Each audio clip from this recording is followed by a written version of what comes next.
a lot of parents are like, how do I motivate my child? How do I motivate my son or my daughter to move forward with their life, right? To take some action steps. They don't seem to be interested, they seem to be defiant.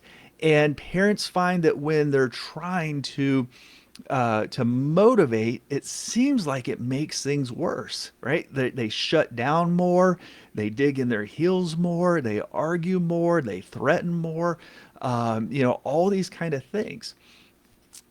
All right, let's talk about actually defining motivation. That's a really important point. Uh, because you have tried to motivate your child and you want them to be motivated, right? You want them to have that internal sense of, I got to do something.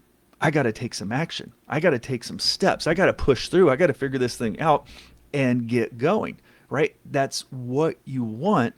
But a lot of times, what I see is these cycles develop, these patterns develop with parents and their adult children, where the attempts at motivation almost become like the antithesis of it, the opposite of it, right? That the more they try to motivate, the more it's not working.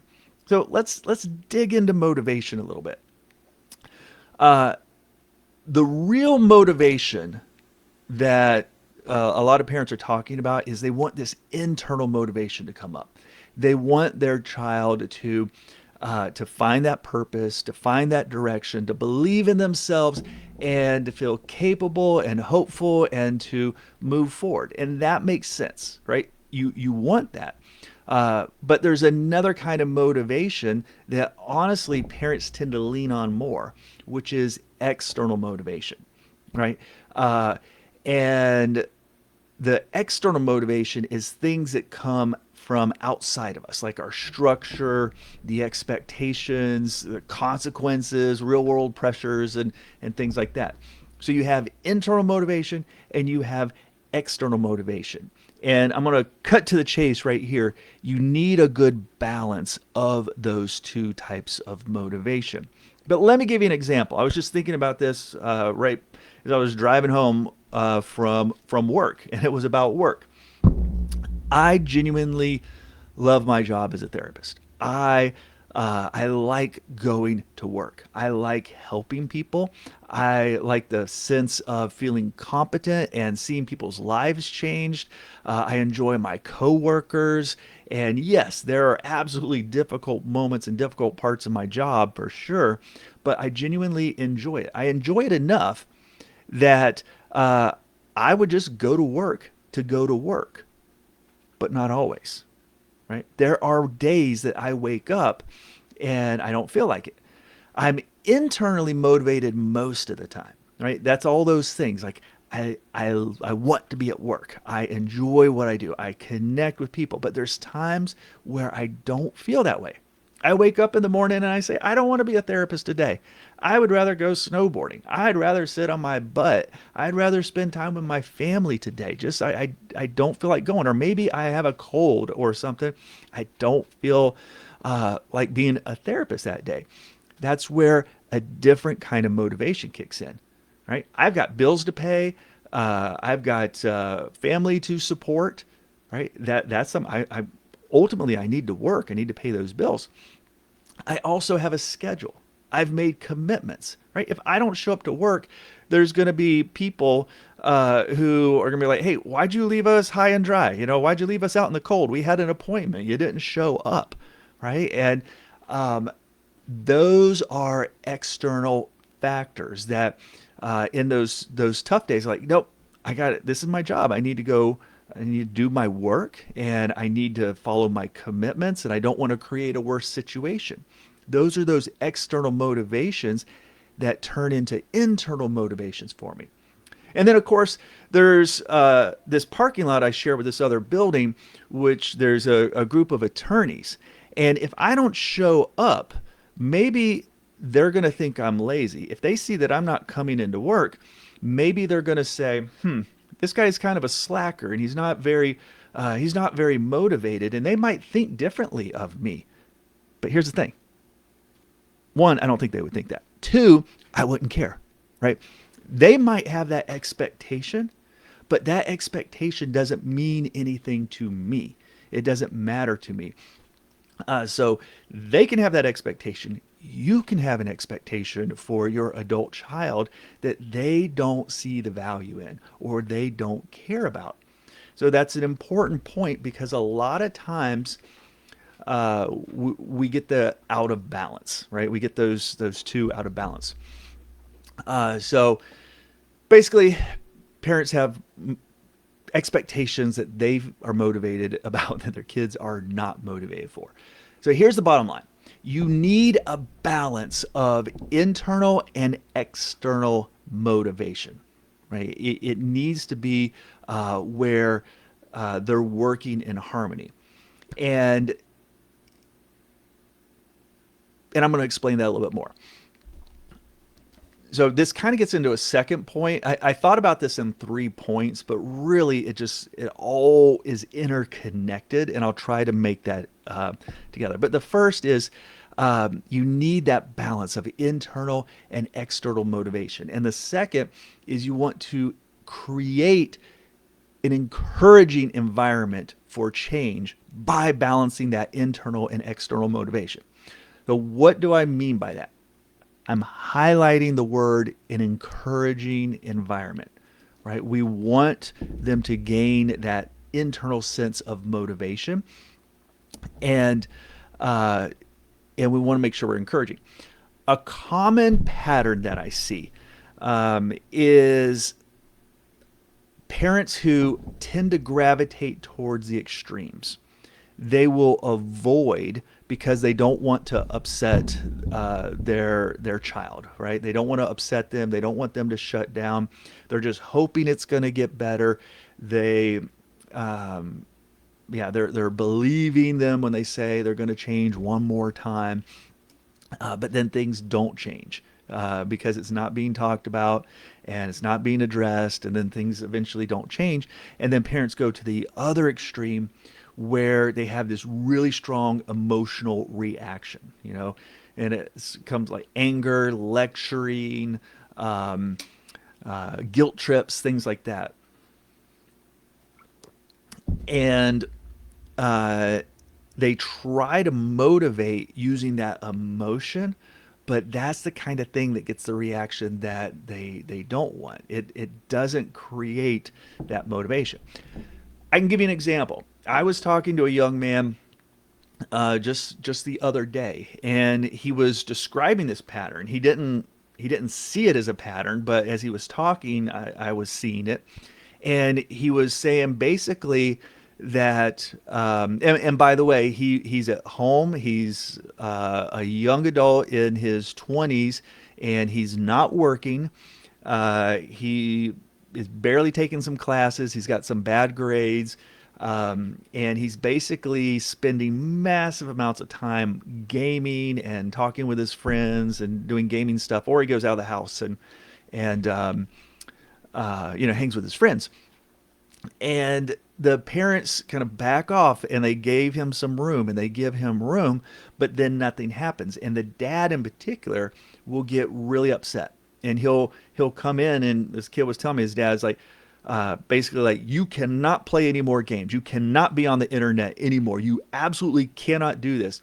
And it's with a lot of anger and frustration, and it's like a command.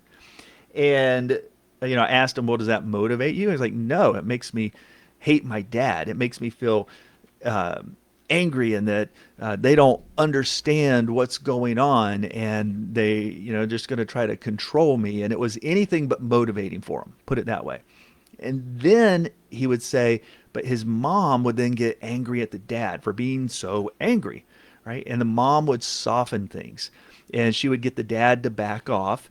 And then they basically would get to a place where she didn't want any more turmoil, and the conversation would end, right? It would just be, okay, just, try your best, do what you can do, but they're not dealing with it directly. And then it became this big conflict between the parents, and I was hearing from the son. I also heard from the parents where they're arguing because they don't feel like they're on the same page and supporting each other. That's a very common pattern I see. And the uh, the thing is, it's a very stuck pattern, and it's not motivating anyone, and they're going from the extreme of avoidance to the extreme of anger. And honestly, that's where I hear a lot of the parents attempt to motivate by setting structures and rules, but a lot of times it misses the mark. They don't really understand what's going on, and they're setting those rules or those structures or those expectations out of emotion, out of frustration or what have you. And that's how it comes across. It comes across as just like this big conflict, this big battle, this just this tension, and it's not a team effort. And that's a big thing that I work with families, is helping them get back. You're on the same team. You want the same thing. Um, so we want to avoid that. Uh, and we want to get to a place where your child can feel true motivation, and you have this balance between internal and external motivation. So let me dig into this a little bit more, so I don't feel like I'm talking in a circle here. Uh, there really needs to be some heart to heart conversations. There really needs to be some supportive conversations about what is really going on. And I know this is very difficult. I'm going to reference the video that um, is in this Facebook group that talks about the five uns, unstuck conversations, and it talks about how you actually have this conversation. But it really is a heart to heart where you're talking about we're on the same page, we care about each other, and we want the same thing, right? Because your young adult wants to have purpose. They want to have direction. They want to move forward. Even if they look like they're being completely lazy, they're really stuck, right? And they don't want to be in that situation. So it's getting to this place of, we love you, we care about you, we know this is hard, and you really do understand, right? And then it's followed with, but change has to happen. And one way or another, we're moving toward it step by step.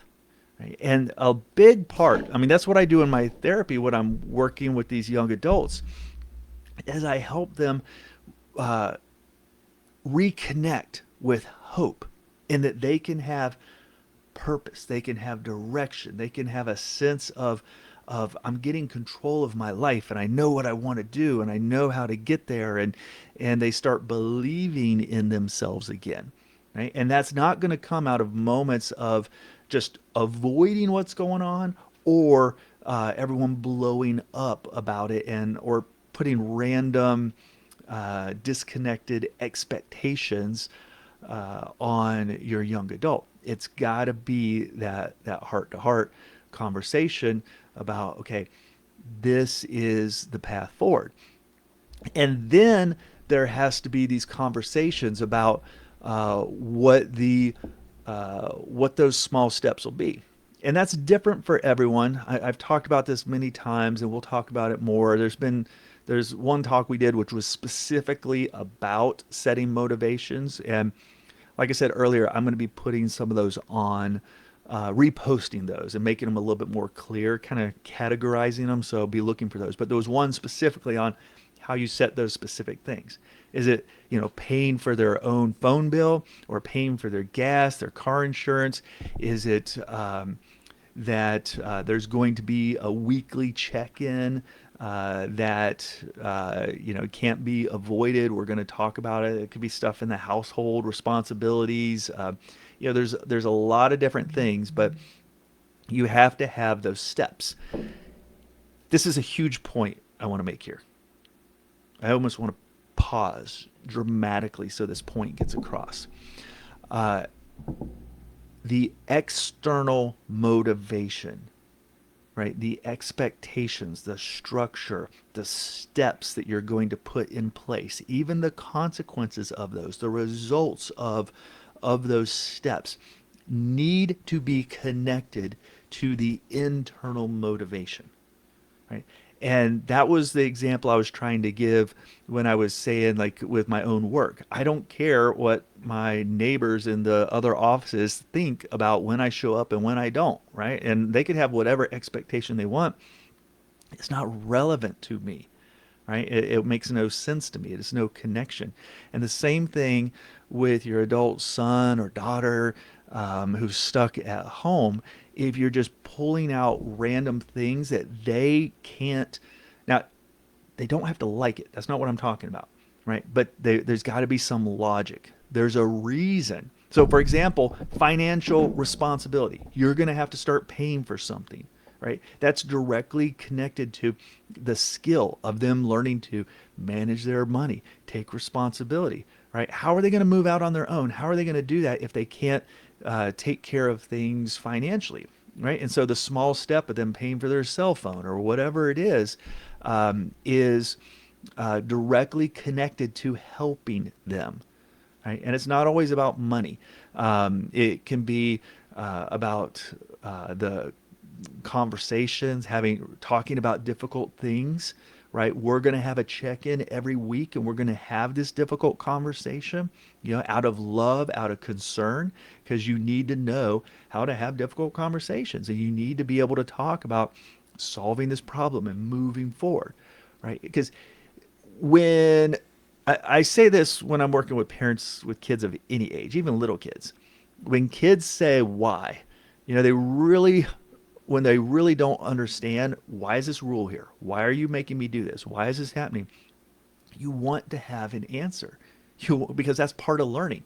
We have this boundary in place to keep you safe, and here's how it keeps you safe, or here's what it's teaching you, right? There needs to be that connection. At the same time, I tell parents, you don't need to be in arguments where your child of any age is just trying to change reality. They're just trying to get you to give in or give up or get their way or whatever it is. That's a totally different thing. I'm talking about when they really need to understand, why are we doing this? How is it going to help me? How is it going to help me mature and move forward and improve my situation? And so that's the balance between internal and external. I hope I'm making sense here, people.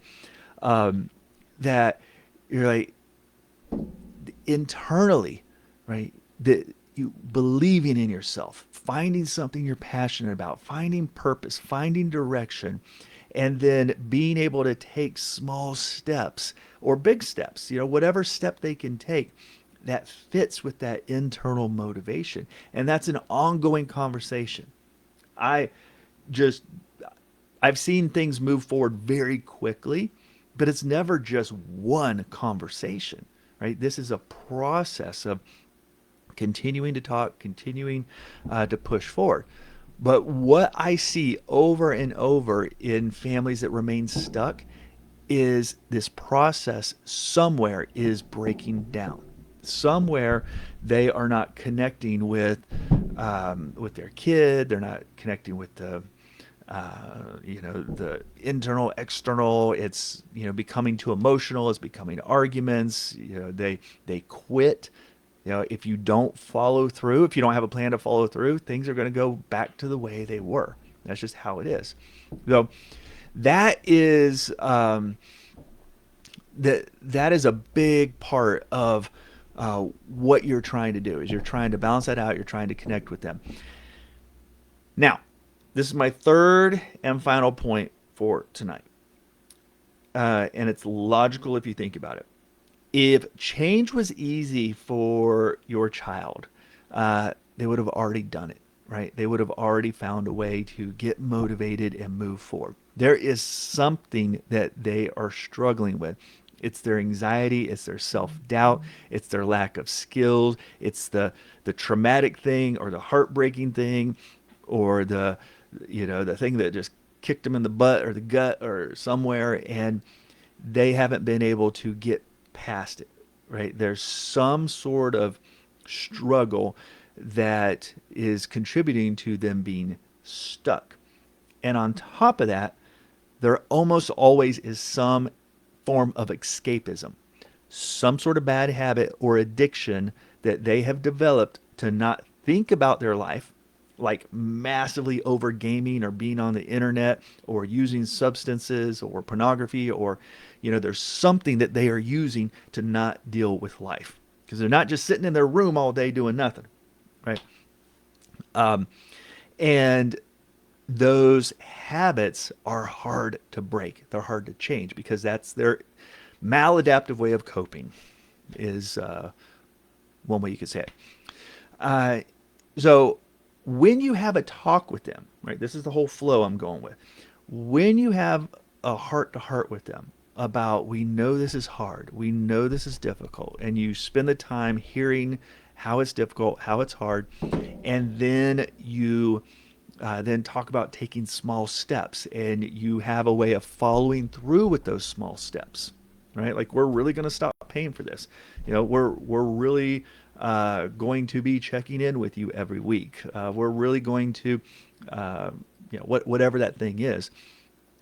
All right, you've brought up the fact that they are struggling, they are stuck, they are not moving forward, something is going on, and we're going to start taking steps. We're going to start addressing it.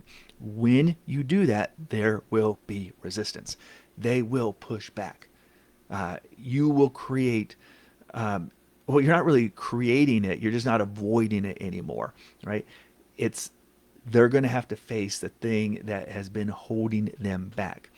And they're probably going to resist that actively in some way. Either they're going to tell you they're going to make a change, and then they're not going to be able to follow through. They might even believe that they're going to make a change, but they're not able to actually follow through.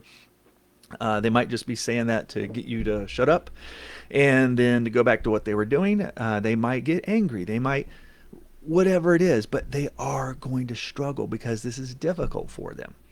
And in that in that phase is where I see a lot of parents, they either give in and back off, or they blow up and it becomes this relational tornado, destructive tornado that is happening. You want to stay in this place of knowing that your child is going to struggle. They are struggling, and you can't take away the struggle. You can't give in. You can't enable.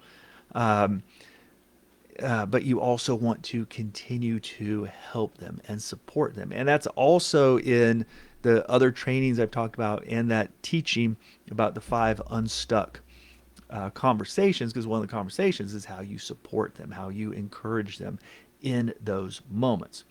Um, so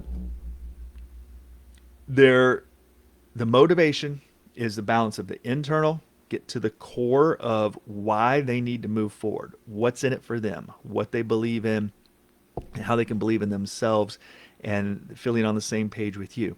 Then what are the steps that are going to happen? What are the external motivators that are going to happen? And then how do you support them? You have to support them and encourage them through that struggle and celebrate the changes, and then continue to move forward.